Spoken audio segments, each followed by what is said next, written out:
Os grandes iniciados. Edward Shuré. Esboço da história secreta das religiões. Rama, Krishna, Hermes, Moisés, Orfeu, Pitágoras, Platão, Jesus. Prefácio desta edição eletrônica. Os grandes iniciados teve um destino estranho. A primeira edição deste livro extraordinário de Edward Shuré remonta a 1889, constituindo-se um fenômeno literário raramente igualado. Acolhido, a princípio, sem muito entusiasmo, foi, com o passar do tempo, impondo-se até se tornar um autêntico sucesso mundial. Estranhamente, só a partir da guerra de 1914 a 1918, numa época de grandes sofrimentos para toda a humanidade, que a obra começou a ser lida, tanto na Europa como em outros continentes, de uma forma quase obsessiva. Nesta obra imortal existe uma força vital em seu pensamento mestre, que, outro não é, senão uma aproximação lúcida e resoluta entre ciência e religião. O grande esforço do autor é tentar harmonizar este permanente conflito. Na introdução da obra, ele afirma: esta reconciliação só poderá operar-se por uma nova contemplação sintética do mundo visível e invisível, por meio da intuição intelectual e da vidência psíquica. Só a certeza da alma imortal pode vir a ser uma base sólida da vida terrestre, e somente a compreensão das grandes religiões, para um retorno à sua fonte comum de inspiração, pode assegurar a fraternidade entre os povos e o futuro da humanidade. E diz mais: a ciência e a religião perderam, uma e outra, o seu dom supremo, que é a educação da consciência humana. Está perdida a arte de formar-se e criar-se almas, e ela só será redescoberta quando a ciência e a religião, repensadas e refundidas em uma única força viva, convergirem para a sublime tarefa de magnificar a humanidade. 3 conceitos básicos dominam toda a obra, que lhe dão um sólido arcabouço, formando uma completa unidade. Primeiro, o conceito cosmogônico, isto é, a concordância do macrocosmo e do microcosmo, pela constituição trinitária da divindade, do universo e do homem.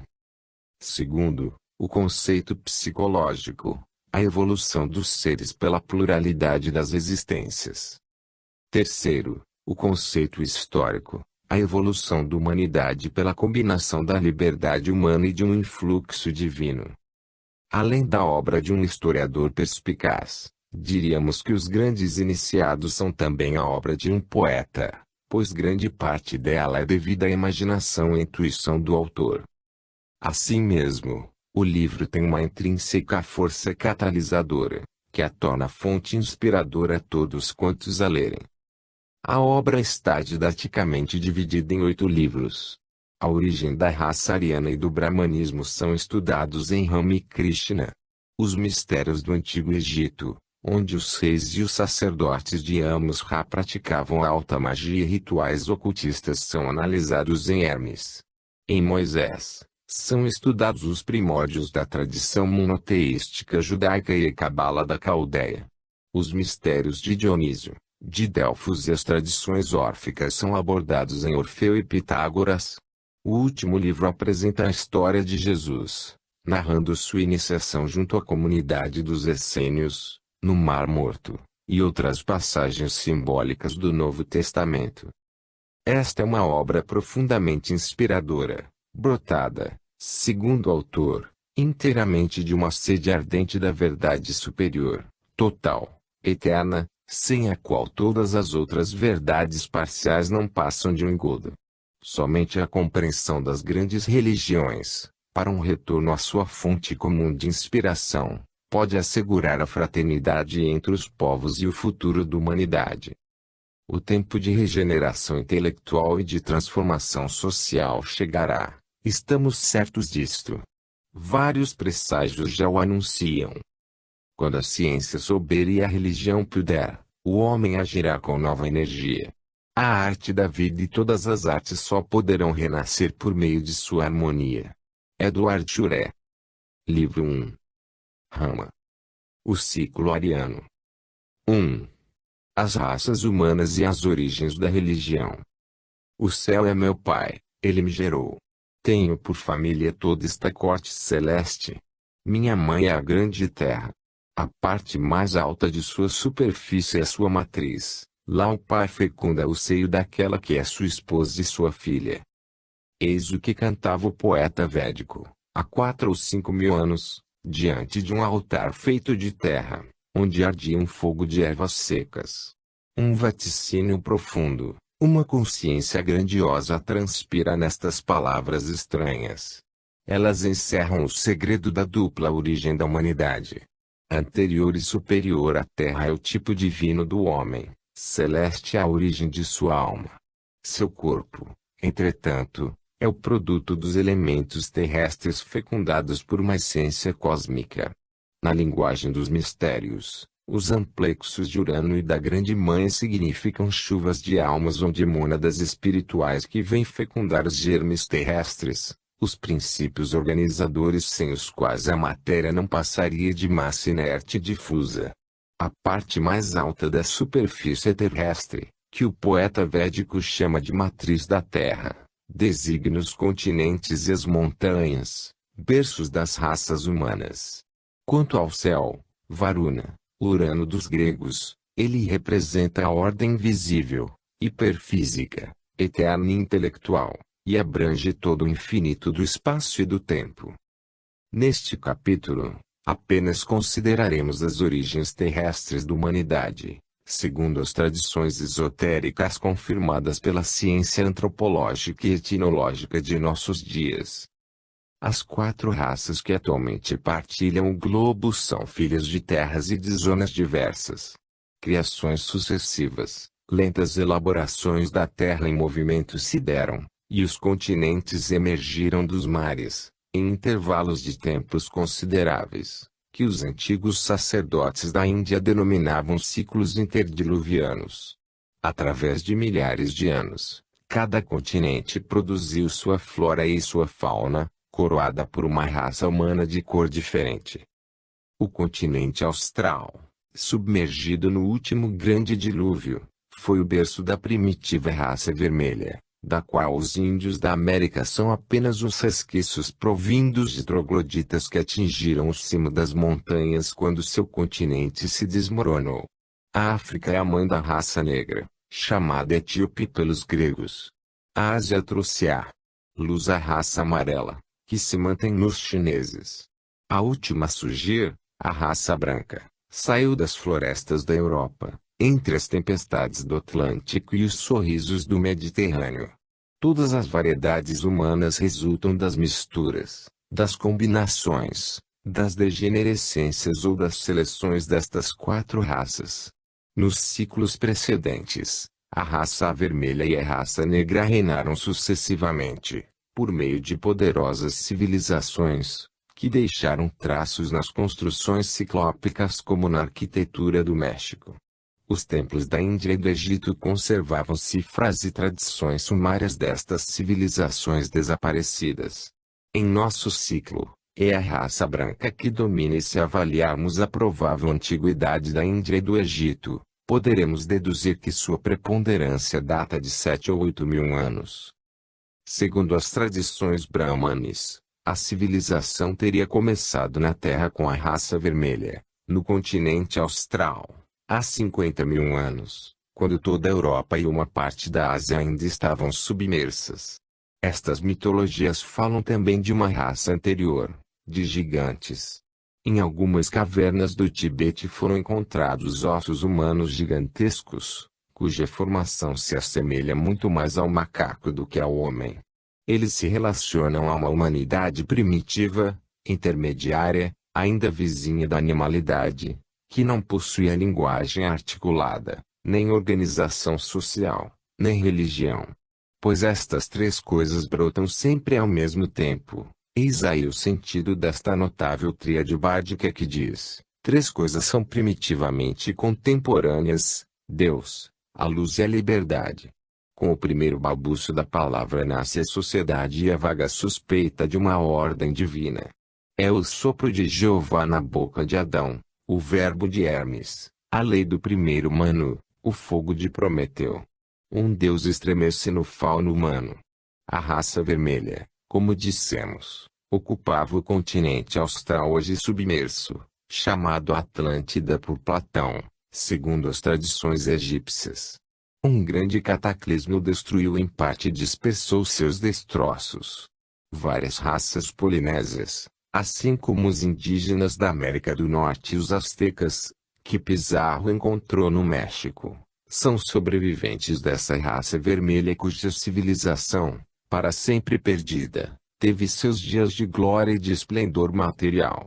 Todos esses pobres retardatários carregam na alma a melancolia incurável das velhas raças que definham sem esperança. Depois da raça vermelha foi a raça negra que dominou o globo.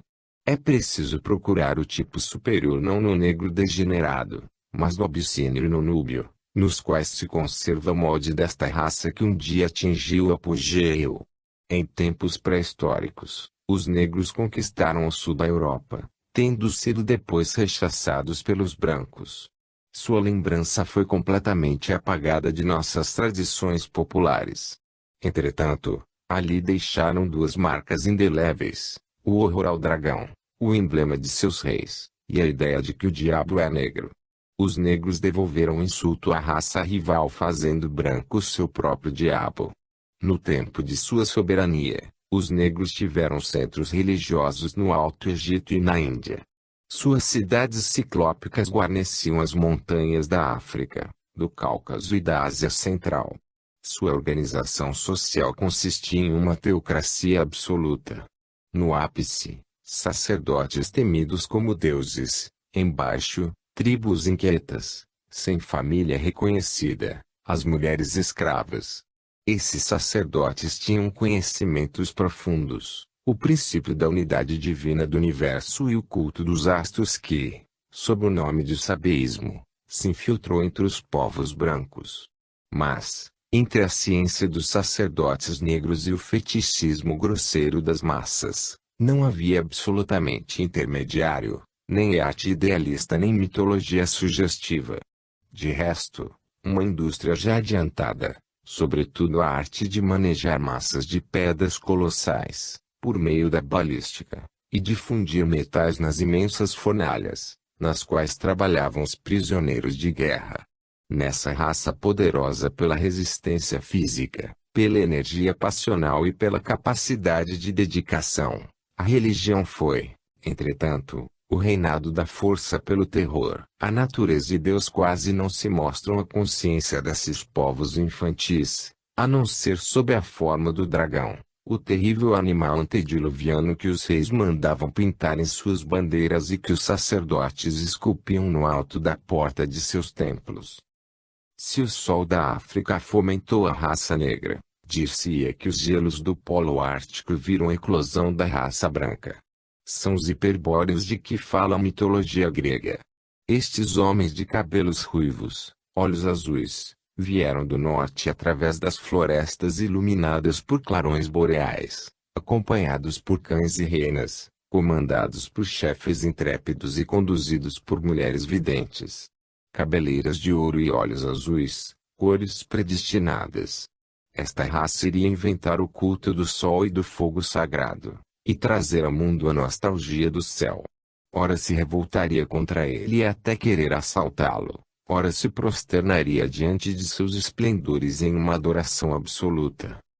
Como as outras raças, a raça branca também teve que se livrar do estado selvagem, para depois tomar consciência de si mesma.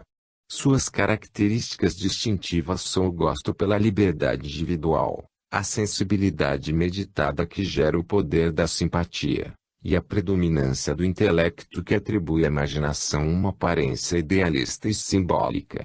A sensibilidade anímica motivou a dedicação, a preferência do homem por uma única mulher, daí a tendência dessa raça à monogamia, o princípio conjugal e a família. A necessidade de liberdade, somada à sociabilidade, originou o clã com seu princípio eletivo. A imaginação ideal criou o culto dos ancestrais, que constitui a raiz e o centro da religião dos povos brancos. O princípio social e político se manifesta no dia em que alguns homens semi-selvagens, perseguidos por um populacho inimigo, se reúnem instintivamente e escolhem o mais forte e o mais inteligente dentre eles, para os defender e comandar.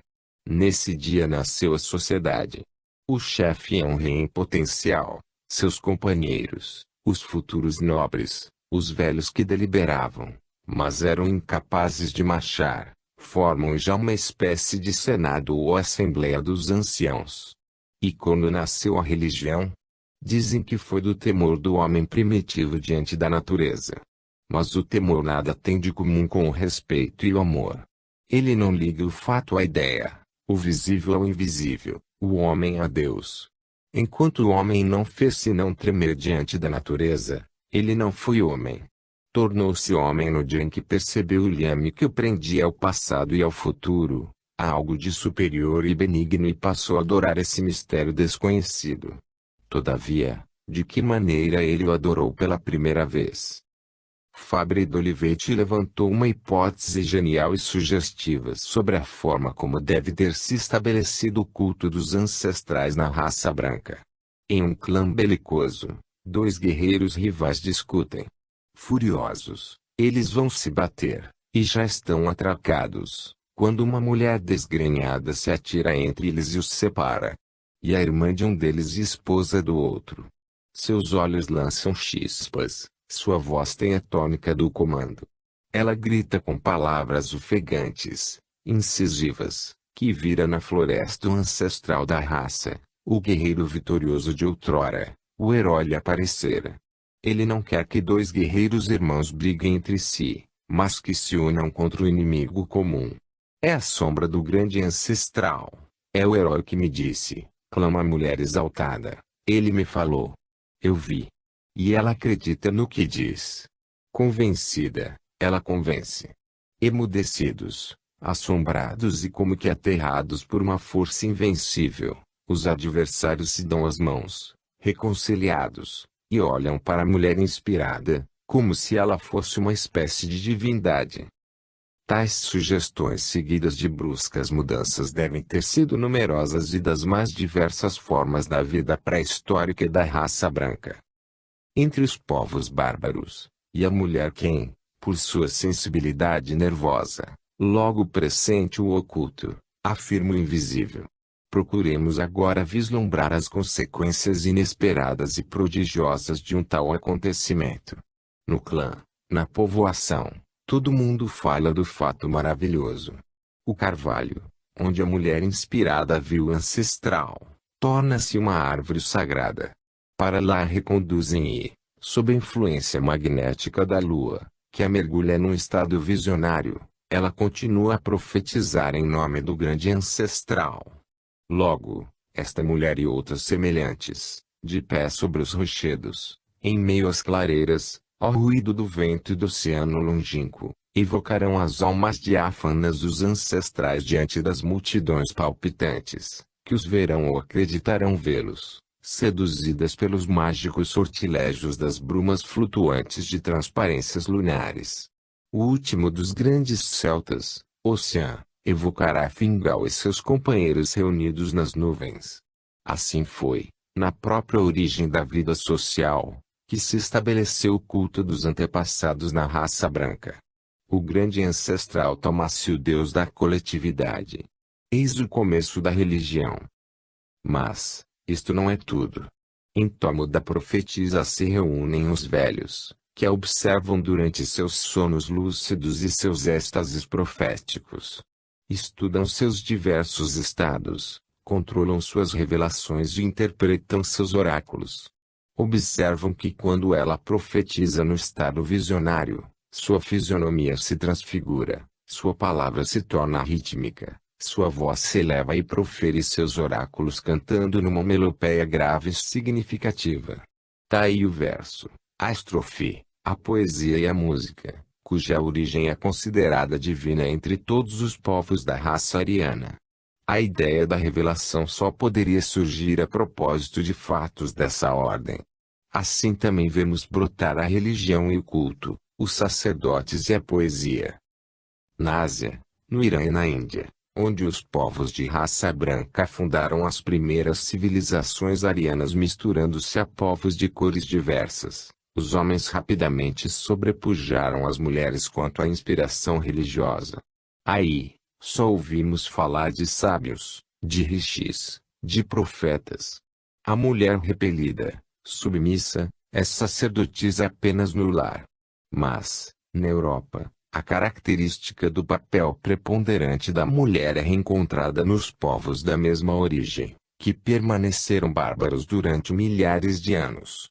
Isto se manifesta na pitonisa escandinava, na Voluspadíada, nas druidisas célticas, nas mulheres adivinhas que acompanhavam os exércitos germânicos e decidiam o dia das batalhas, e até nas bacantes da Trácia que subsistem na lenda de Orfeu. A vidente pré-histórica continua na Pítia de Delfos. As primitivas profetisas da raça branca se organizam em colégios de druidisas, sob a supervisão dos velhos instruídos ou druidas, os homens do carvalho. No início elas apenas faziam o bem.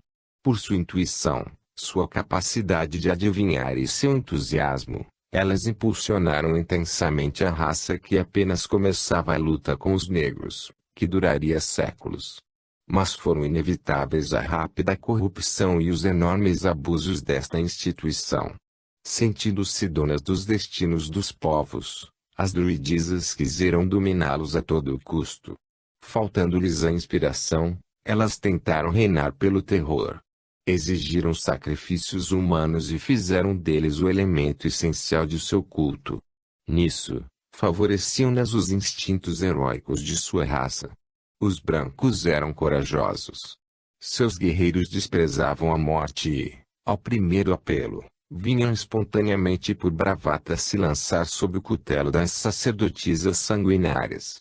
Durante as hecatombes humanas, os vivos eram despachados para a casa dos mortos como mensageiros, e se acreditava assim obter os favores dos ancestrais. Essa ameaça perpétua, pairando sobre a cabeça dos primeiros chefes pela boca das profetisas e das druidisas, tornou-se em suas mãos um formidável instrumento de domínio. Eis o primeiro exemplo de perversão que fatalmente sofrem os mais nobres instintos da natureza humana, quando não são orientados por uma autoridade sábia ou dirigidos para o bem por uma consciência superior. Abandonada a contingência da ambição e da paixão pessoal, a inspiração degenera em superstição, a coragem em ferocidade, a ideia sublime do sacrifício em instrumento de tirania, em exploração pérfida e cruel. Entretanto, a raça branca estava apenas no início de sua violência e loucura. Apaixonada na esfera anímica, ela deveria atravessar muitas outras crises e mais sangrentas. Acabava de ser sacudida pelos ataques da raça negra que começava a invadir o sul da Europa. Luta desigual no início. Os brancos, ainda semi-selvagens, saindo de suas florestas e habitações lacustres, não tinham outros recursos a não ser suas lanças e flechas com pontas de pedra. Os negros possuíam armas de ferro, armaduras de bronze, todos os recursos próprios de uma civilização industriosa em cidades ciclópicas. Esmagados no primeiro embate, os brancos, levados para o cativeiro, se tornaram escravos dos negros, que os obrigaram a trabalhar na pedra e a transportar minério para seus fornos. No entanto, prisioneiros evadidos levaram para suas pátrias os costumes, as artes e os fragmentos de ciência de seus vencedores. Aprenderam dos negros duas coisas capitais, a fundição dos metais e a escritura sagrada, isto é, a arte de fixar certas ideias, por meio de sinais misteriosos e hieróglifos em peles de animais, na pedra ou na casca de árvore. Daí provém as runas dos celtas. O metal fundido e forjado foi o instrumento da guerra. A escritura sagrada foi a origem da ciência e da tradição religiosa. A luta entre a raça branca e a negra oscilou, durante longos séculos, dos Pirineus ao Cáucaso e do Cáucaso ao Himalaia. A salvação dos brancos foram suas florestas, onde como feras eles podiam se esconder para saltar num momento propício. Ousados, Aguerridos, a cada século mais bem armados, eles enfim se vingaram, arrasando as cidades dos negros, expulsando-os das costas da Europa e invadindo por sua vez o norte da África e o centro da Ásia ocupado pelos povos melaninos. O cruzamento das duas raças se operou de duas maneiras diferentes, seja pela colonização pacífica, seja pela conquista belicosa. Fabre d'Olivetti, o maravilhoso vidente do passado pré-histórico da humanidade, parte dessa ideia para emitir uma opinião luminosa sobre a origem dos povos chamados semitas e dos povos arianos. Nas regiões onde os colonos brancos se submeteram aos povos negros, aceitando seu domínio e recebendo de seus sacerdotes a iniciação religiosa, originaram-se os povos semitas, tais como os egípcios, antes de Mênis, os árabes, os fenícios, os caldeus e os judeus. As civilizações arianas, ao contrário, se teriam originado nas regiões onde os brancos dominaram os negros por meio da guerra ou da conquista, ou seja, os iranianos, os gregos, os hindus e os etruscos. Quando falamos em povos arianos, incluímos também todos os brancos que permaneceram no estado bárbaro e nômade na antiguidade, tais como os citas, os getos, os sármatos, os celtas e, mais tarde, os germanos. Dessa maneira se explicaria a diversidade fundamental das religiões e também descrita existente nas duas grandes categorias de nações. Entre os semitas, onde a intelectualidade da raça negra dominou primitivamente, nota-se, acima da idolatria popular, uma tendência ao monoteísmo, o princípio da unidade de Deus oculto, absoluto e sem forma, que foi um dos dogmas essenciais dos sacerdotes da raça negra e de sua iniciação secreta. Entre os brancos vencedores ou que permaneceram puros, nota-se, ao contrário, a tendência ao politeísmo, a mitologia, a personificação da divindade, que provém de seu amor pela natureza e do culto apaixonado pelos ancestrais. A diferença principal entre a maneira de escrever dos semitas e a dos arianos também se explicaria pela mesma causa. Porque todos os povos semíticos escrevem da direita para a esquerda, e porque todos os povos arianos escrevem da esquerda para a direita. A razão que Fabre d'Olivetti encontra para isso é tão curiosa quanto original. Ela nos dá uma verdadeira visão desse passado perdido.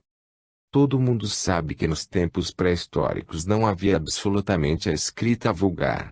O uso somente se propagou com a escrita fonética ou arte de representar o som das palavras por meio de letras. Entretanto, a escrita hieroglífica ou arte de representar coisas por meio de alguns sinais é tão velha quanto a civilização humana. E, naqueles tempos primitivos, ela sempre foi privilégio do sacerdote, considerada coisa sagrada, função religiosa e, primitivamente, de inspiração divina. Quando, no hemisfério austral, os sacerdotes da raça negra ou sudanesa traçavam sinais misteriosos em peles de animais ou em blocos de pedra, eles tinham o hábito de se voltar para o Polo Sul, sua mão se dirigia para o Oriente, fonte da luz. Escreviam, portanto, da direita para a esquerda. Os sacerdotes da raça branca ou nórdica, tendo aprendido com os sacerdotes negros, começaram a escrever como estes. Todavia, quando o sentimento de sua origem foi se desenvolvendo, com a consciência nacional e orgulho da raça, inventaram seus próprios sinais e, em lugar de se voltarem para o sul, o país dos negros, puseram-se de frente para o norte, pátria dos ancestrais, continuando, porém, a escrever em direção do Oriente. Seus caracteres então iam de esquerda para a direita. Daí o sentido das runas célticas, do Zen, do sânscrito, do grego, do latim e de todas as escritas das raças arianas. Elas se dirigem para o Sol, fonte da vida terrestre, mas olham o norte, pátria dos ancestrais e fonte misteriosa das auroras celestes. A corrente semítica e a ariana. Eis os dois rios por onde vieram todas as nossas ideias, mitologias e religiões, artes, ciências e filosofias. Cada uma dessas correntes traz consigo uma concepção oposta da vida, cuja reconciliação e equilíbrio seriam a própria verdade. A corrente semítica contém os princípios absolutos e superiores, a ideia da unidade e da universalidade em nome de um princípio supremo que, na aplicação, conduz à unificação da família humana. A corrente ariana encerra a ideia da evolução ascendente, em todos os reinos terrestres e supraterrestres e, na aplicação, conduz à diversidade infinita dos desenvolvimentos, em nome da riqueza da natureza e das múltiplas aspirações da alma. O gênio semítico desce de Deus para os homens, o gênio ariano sobe do homem para Deus. Um é representado pelo arcanjo justiceiro, que desce sobre a terra armado do gládio e do raio, o outro, por Prometeu, que impunha o fogo roubado do céu, e percorre o Olimpo com o olhar. Esses dois gênios, nós os trazemos dentro de nós mesmos. Pensamos e agimos alternadamente sob o império de um e de outro. Todavia, eles estão ligados em nossa intelectualidade, e não fundidos. Contradizem-se e se combatem em nossos mais íntimos sentimentos e pensamentos sutis, como na vida social e em nossas instituições. Ocultos sob múltiplas formas, que se poderiam resumir sob os nomes genéricos de espiritualismo e naturalismo, dominam nossas discussões e nossas lutas. Inconciliáveis e invencíveis os dois, quem os unirá? Entretanto, o progresso e a salvação da humanidade dependem de sua conciliação e de sua síntese. Eis porque, neste livro, procuramos voltar à fonte das duas correntes, ao nascimento dos dois gênios. Para além das revoluções históricas, guerras dos cultos e contradições dos textos sagrados, entraremos na própria consciência dos fundadores e dos profetas que deram às religiões seu movimento inicial. Eles tiveram a intuição profunda e a inspiração que vem de cima, a luz viva que produz a ação fecunda. Sim, neles pré-existia a síntese. O raio divino empalideceu e turvou-se em seus sucessores, mas se aparece e brilha, cada vez que, em qualquer época da história, um profeta, um herói ou um vidente se volta para sua origem. Pois somente do ponto de partida se percebe o fim, do sol resplandecente, o curso dos planetas. Tal é a revelação da história, contínua, graduada, multiforme como a natureza, mas idêntica em sua origem, una como a verdade, imutável como Deus. Remontando a corrente semítica, por meio de Moisés chegamos ao Egito, cujos templos possuíam, segundo Manetón, uma tradição de 30.000 anos. E pela corrente ariana atingimos a Índia, onde se desenvolveu a primeira grande civilização que resultou de uma conquista da raça branca. A Índia e o Egito foram as duas grandes matrizes das religiões. Possuíram o segredo da grande iniciação. Entraremos em seus santuários. Suas tradições, contudo, nos levam ainda muito mais além, a uma época anterior, na qual os dois gênios opostos sobre os quais falamos nos aparecem unidos numa inocência primária e numa maravilhosa harmonia.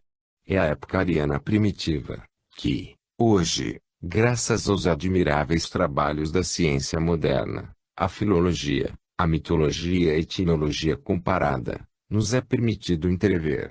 Ela se mostra através dos hinos védicos, que nada mais são que seu reflexo, com uma simplicidade patriarcal e uma grandiosa pureza de linhas.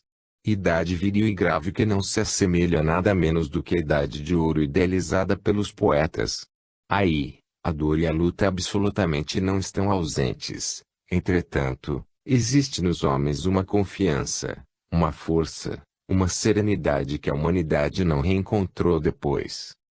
Na Índia, o pensamento se aprofundará, os sentimentos se refinarão. Na Grécia, as paixões e as ideias que se cercarão do prestígio da arte e da roupagem mágica da beleza. Mas nenhuma poesia supera alguns dos hinos védicos em elevação moral, em altitude e amplidão intelectual. Neles existe o sentimento do divino na natureza, do invisível que a envolve e da grande unidade que penetra todo. Como terá nascido tal civilização? Como terá se desenvolvido uma tão alta intelectualidade em meio às guerras das raças e à luta contra a natureza? Aqui se interrompem as investigações e as conjecturas da ciência contemporânea. Entretanto, as tradições religiosas dos povos, interpretadas em seu sentido esotérico, vão mais longe. E nos permitem adivinhar que a primeira concentração do núcleo ariano no Irã se fez por uma espécie de seleção operada no próprio seio da raça branca, sob a direção de um conquistador legislador, que deu a seu povo uma religião e uma lei conformes ao gênio da raça branca. Com efeito, o livro sagrado dos persas, o Zend-Avesta, fala do antigo legislador sob o nome de Ima, e Zoroastro, fundando uma nova religião. Se refere a esse predecessor como o primeiro homem ao qual se dirigiu Hermos, o Deus vivo, assim como Jesus Cristo se refere a Moisés. O poeta persa Ferdowsi denomina este mesmo legislador de Djem, o conquistador dos negros. Na epopeia hindu, no Ramayana, ele aparece sob o nome de Rama, vestido como rei indiano, cercado dos esplendores de uma civilização avançada. Mas aí ele conserva suas duas características distintas: conquistador renovador e iniciado. Nas tradições egípcias, a época de Rama é designada pelo reinado de Osíris, o Senhor da Luz, que precede o reinado de Ísis, a Rainha dos Mistérios.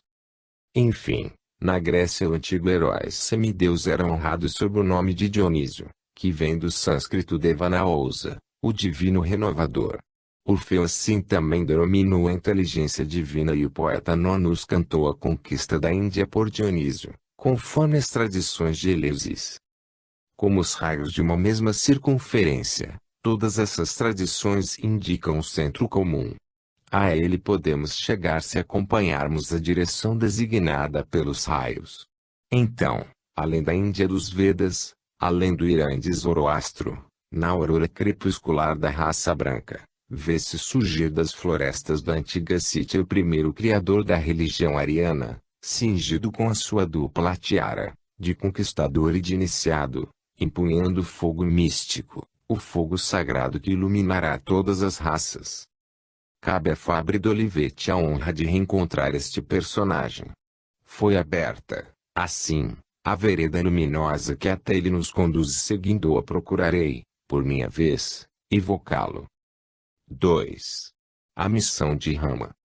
4 ou 5 mil anos antes de nossa era, espessas florestas recobriam ainda a antiga Sítia, que se estendia do Oceano Atlântico aos mares polares. Os negros tinham chamado esse continente, o qual viram nascer ilha por ilha, de a terra emergida das ondas. Como contrastava com seu solo branco, abrasado pelo sol, esta Europa de costas verdes, de baías úmidas e profundas, com seus rios melancólicos, seus lagos sombrios e brumas eternamente suspensas nos flancos das montanhas. Em suas planícies cobertas de relvas rústicas, imensas como as pampas, ouvia-se apenas o grito dos animais, o mugido dos búfalos e o galope indomado das grandes manadas de cavalos selvagens, de crinas se agitando ao vento. O homem branco que habitava essas florestas não era mais o homem das cavernas. Podia já dizer-se senhor de sua terra.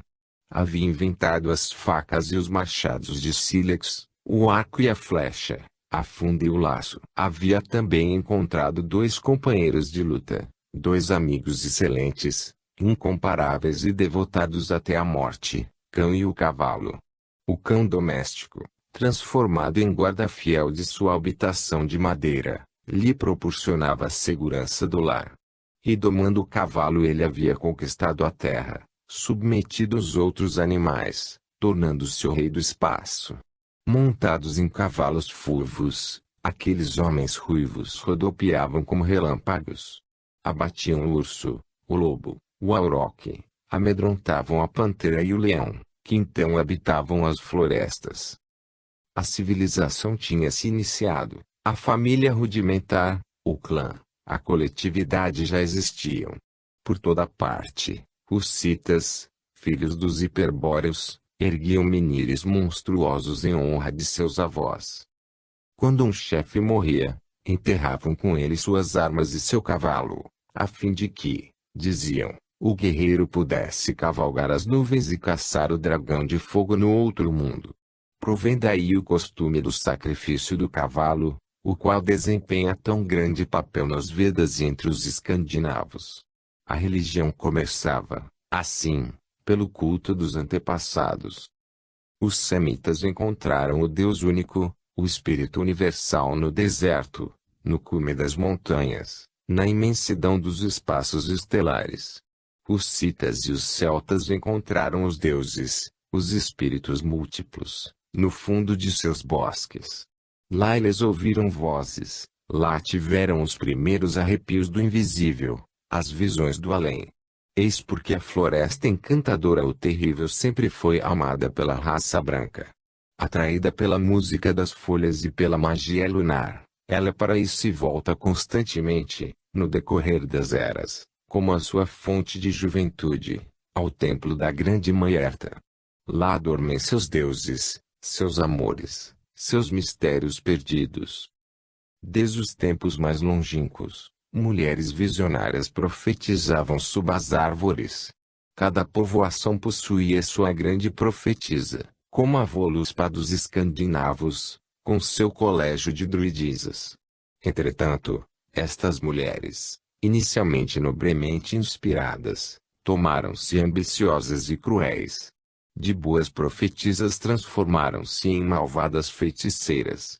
Elas instituíram os sacrifícios humanos e o sangue dos heróis corria continuamente sobre os dolmens, sob os cantos sinistros dos sacerdotes e aclamações dos citas ferozes. Entre os sacerdotes, encontrava-se um jovem na flor da idade chamado Rão, também destinado ao sacerdócio, mas, sua alma meditativa e o profundo espírito se revoltavam contra aquele culto sanguinário. O jovem druida era doce e grave. Muito cedo demonstrara uma singular aptidão para o conhecimento das plantas, das maravilhosas virtudes de seus sucos destilados e preparados, tanto quanto no estudo dos astros e de suas influências. Ele parecia adivinhar e ver as coisas longínquas. Daí advém sua autoridade precoce sobre os druidas mais velhos. Emanava-lhe das palavras e de todo o ser uma grandeza afável. Sua sabedoria contrastava com a loucura das druidisas que clamavam maldições e proferiam oráculos nefastos nas convulsões do delírio. Os druidas denominavam-no aquele que sabe, e o povo o chamava de o inspirado da paz. Entretanto, Ram, que aspirava à ciência divina, viajara por toda a Sítia e pelos países do sul. Seduzidos por seu saber e sua modéstia, os sacerdotes dos negros transmitiram-lhe parte de seus conhecimentos secretos. Voltando à região do norte, Ram se horrorizou ao ver a intensificação dos sacrifícios humanos entre os seus. Viu nisso a perdição de sua raça. Todavia, como combater um costume propagado pelo orgulho das druidisas, pela ambição dos druidas e pela superstição do povo? Então, outro flagelo se abateu sobre os brancos, no qual Ram acreditou ver um castigo celeste pelo culto sacrílego. De suas incursões no país do sul e de seu contato com os negros, os brancos contraíram uma horrível doença, uma espécie de peste, que corrompia o homem pelo sangue, pelas fontes da vida. O corpo inteiro se cobria de manchas negras, o hálito tornava-se infecto. Os membros inchados e corroídos de úlceras se deformavam e o doente expirava com dores atrozes. O hálito dos vivos e o odor dos mortos espalhavam o flagelo. Assim os brancos, pasmados, tombavam e estertoravam aos milhares pelas florestas, abandonadas até mesmo pelas aves de rapina. Ram, atormentado, procurava inutilmente um meio de salvação. Tinha ele o hábito de meditar sob um carvalho, em uma clareira. Na tarde, adormeceu ao pé da árvore, após haver refletido longamente sobre os males de sua raça. Durante o sono pareceu-lhe ouvir uma voz forte que o chamava pelo nome e ele acreditou ter despertado. Viu então, diante de si, um homem de talhe majestoso, vestido, como ele próprio, com a roupa branca dos druidas. O homem carregava uma vareta, a qual se entrelaçava uma serpente. Han, admirado, ia perguntar ao desconhecido o significado daquilo. Mas o desconhecido, tomando pela mão, fê-lo levantar-se e mostrou-lhe, na própria árvore sob a qual ele estava deitado, um belíssimo ramo de visgo. Ó, Han!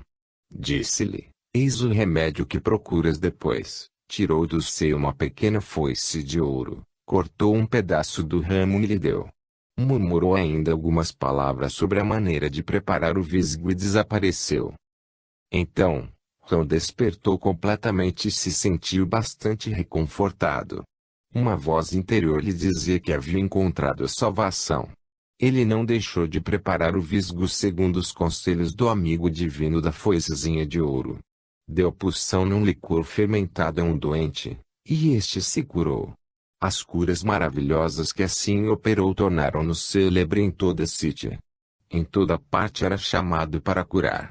Consultado pelos druidas de sua aldeia, ele lhes participou sua descoberta, acrescentando que ela deveria permanecer como segredo da casta sacerdotal, a fim de assegurar sua autoridade.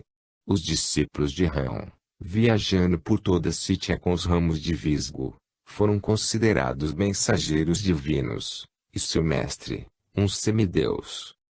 Esse acontecimento foi a origem de um novo culto. Desde então, o visgo tornou-se uma planta sagrada. Han consagrou sua memória instituindo a festa de Natal, ou da Nova Salvação, que ele colocou no começo do ano e chamou de a Noite-Mãe, do Novo Sol, ou a Grande Renovação. Quanto ao ser misterioso que Han vira em sonho e que lhe mostrara o visgo, foi denominado, na tradição esotérica dos brancos da Europa, a Esqueopa, que significa, a esperança de salvação está na floresta. Os gregos fizeram dele Esculápio, o gênio da medicina em que sustenta a vareta mágica sob a forma de bastão. Entretanto, Han, o inspirado da paz, tinha objetivos mais amplos. Ele queria curar seu povo de uma chaga moral mais nefasta do que a peste. Eleito chefe dos sacerdotes de sua coletividade, ordenou a todos os colégios de druidas e druidisas que cessassem com os sacrifícios humanos. A novidade correu até as margens do oceano, saudada com efusões de alegria por uns, e como sacrilégio atentatório por outros. As druidisas, ameaçadas em seu poder, puseram-se a amaldiçoar aquele audacioso, a fulminá-lo com sentenças de morte. Ao lado delas se colocaram muitos dos druidas que viam nos sacrifícios humanos a única maneira de reinar. Han, exaltado por um grande partido, foi, no entanto, abominado por outro. Mas, longe de recuar diante da luta, intensificou-a, arvorando um novo símbolo. Cada tribo branca possuía, então, um signo próprio de sua união, sob a forma do animal que simbolizava suas qualidades preferidas.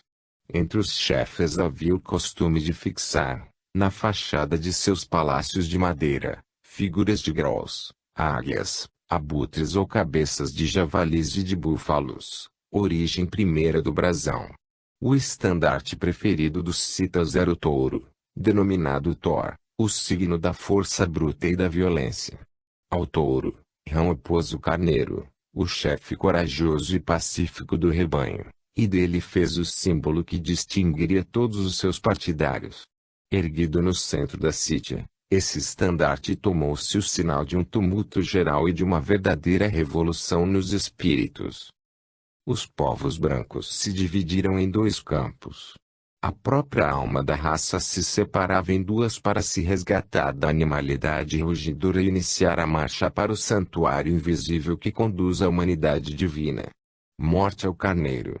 Gritavam os partidários de Thor. Guerra ao touro! Gritavam os amigos de Han. Uma tremenda guerra era iminente.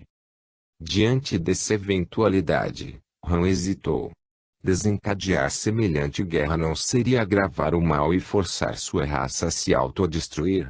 E teve, então, outro sonho.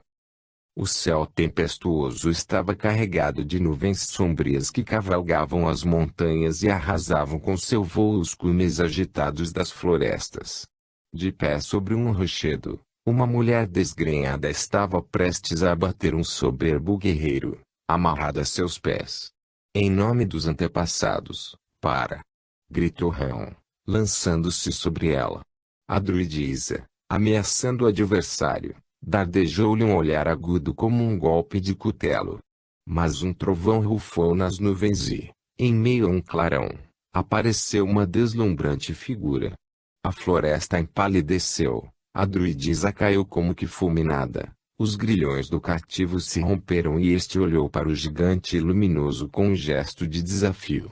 Rão não se perturbou, pois, nos traços dessa aparição, reconheceu o ser divino que uma vez já lhe havia falado sob o carvalho. Desta vez, porém, pareceu-lhe mais belo, porque todo o seu corpo resplandecia de luz. E Rão percebeu que se encontrava em um templo aberto, de largas colunas. No lugar da pedra do sacrifício, erguia-se um altar. Junto, permanecia, ainda o guerreiro, cujo olhar desafiava sempre a morte. A mulher, deitada sobre a laje, parecia morta. O gênio celeste carregava na mão direita uma tocha, na mão esquerda uma taça. Sorriu com benevolência e disse: Rã, estou contente contigo. Vês este facho? É o fogo sagrado do Espírito Divino. Vês esta taça? É a taça da vida e do amor. Dá a tocha ao homem e a taça à mulher. Rão fez o que lhe foi ordenado pelo gênio. Assim que a tocha foi colocada nas mãos do homem e a taça nas mãos da mulher, o fogo se acendeu por si mesmo no altar, e todos os dois resplandeceram transfigurados ao clarão, como esposo e esposa divina. Ao mesmo tempo, o templo se alagou, suas colunas subiram até o céu, sua abóbada transformou-se no firmamento. Então, Rão, levado por seu sonho, se viu transportado para o cume de uma montanha, sob o céu estrelado. De pé, diante dele, o gênio explicava-lhe o sentido das constelações e o fazia ler, nos sinais chamejantes do zodíaco, os destinos da humanidade. Espírito maravilhoso, quem és tu? Perguntou Rão ao gênio. E este respondeu: Chamam-me Devanausa, a inteligência divina. Tu espalharás minha luz sobre a terra, e sempre virei a teu apelo. Agora, segue teu caminho. Vai. E, erguendo a mão, o gênio indicou-lhe o Oriente. 3. O êxodo e a conquista. Naquele sonho, como sob uma luz fulgurante, Rão viu sua missão e o imenso destino de sua raça. Desde então não teve mais dúvidas. Em vez de incentivar a guerra entre as tribos da Europa, ele resolveu conduzir a elite de sua raça ao coração da Ásia. Anunciou aos seus que instituiria o culto do fogo sagrado, o qual proporcionaria a felicidade dos homens, que os sacrifícios humanos seriam para sempre abolidos, que os ancestrais seriam invocados, não mais por sacerdotisas sanguinárias sobre rochedos selvagens gotejantes de sangue humano, mas em cada lar, pelo esposo ou pela esposa, unidos numa mesma prece e em um hino de adoração, junto do fogo que purifica. Sim, o fogo visível do altar, símbolo e condutor do fogo celeste invisível, uniria a família, o clã, a tribo e todos os povos, como o centro do Deus vivo sobre a terra. Mas, para colher esta seara, era preciso separar o joio do trigo, era preciso que todos os corajosos se preparassem para deixar a Europa, a fim de conquistar uma terra nova, uma terra virgem. Lá ele estabeleceria sua lei, lá ele fundaria o culto do fogo renovador. Esta proposição foi acolhida com entusiasmo por um povo jovem e ávido de aventuras. Fogueiras mantidas acesas durante vários meses, nas montanhas, foram um sinal da emigração em massa de todos aqueles que queriam seguir o carneiro. A formidável emigração, conduzida pelo grande pastor dos povos, se movimentou lentamente e se dirigiu para o centro da Ásia. Ao lado do Cáucaso, Ela foi se apoderando de várias fortalezas ciclópicas dos negros. Mais tarde, como lembrança dessas vitórias, as colônias brancas esculpiram gigantescas cabeças de carneiro naqueles rochedos. Rão mostrou-se digno da alta missão. Ele aplainava as dificuldades, penetrava nos pensamentos, previa o futuro, curava os doentes, apaziguava os revoltados, exaltava a coragem. Como as forças celestes que denominamos providência desejavam o domínio da raça boreal, sobre a Terra, por meio do gênio de Rão lançavam raios luminosos por seu caminho. Essa raça já tivera seus inspirados de segunda ordem para arrancá-la do estado selvagem. Entretanto, Rã, o primeiro que concebeu a lei social como uma expressão da lei divina, foi um inspirado direto de primeira ordem.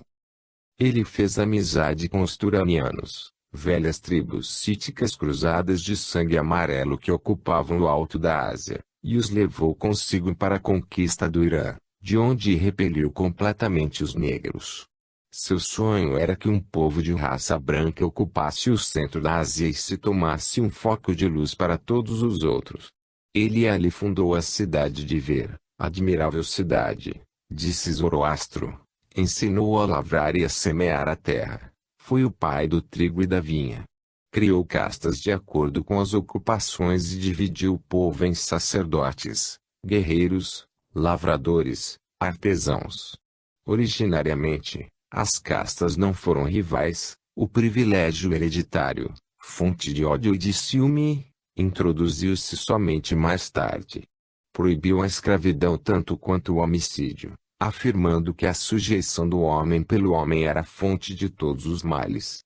Quanto ao clã, o primitivo agrupamento da raça branca, ele o conservou inalterado, e lhe permitiu eleger seus chefes e seus juízes.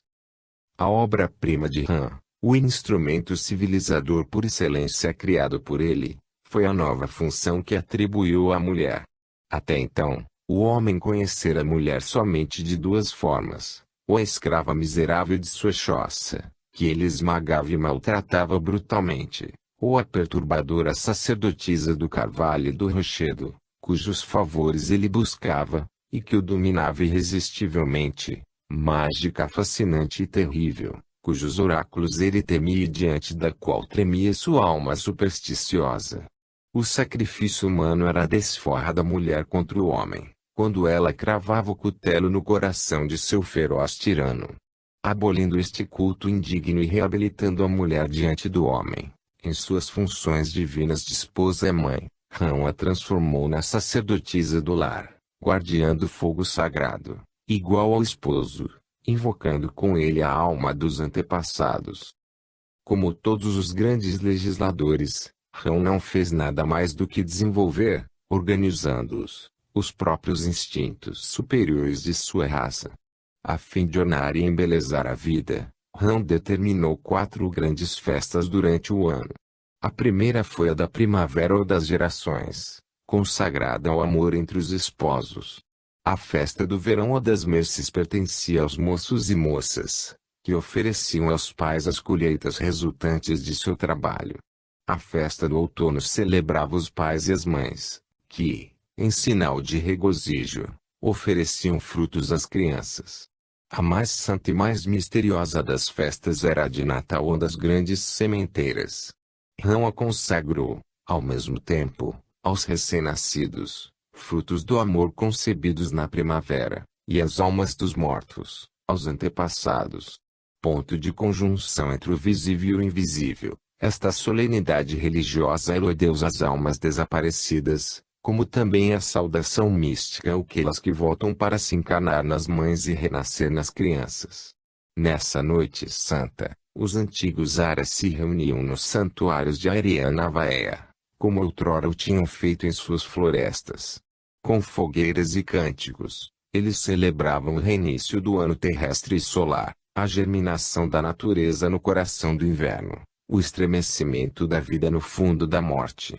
Cantavam o beijo universal entre o céu e a terra, e o parto triunfal do novo sol pela grande noite-mãe. Rã, assim, ligava a vida humana ao ciclo das estações, as revoluções astronômicas e, ao mesmo tempo, ressaltava-lhe o sentido divino.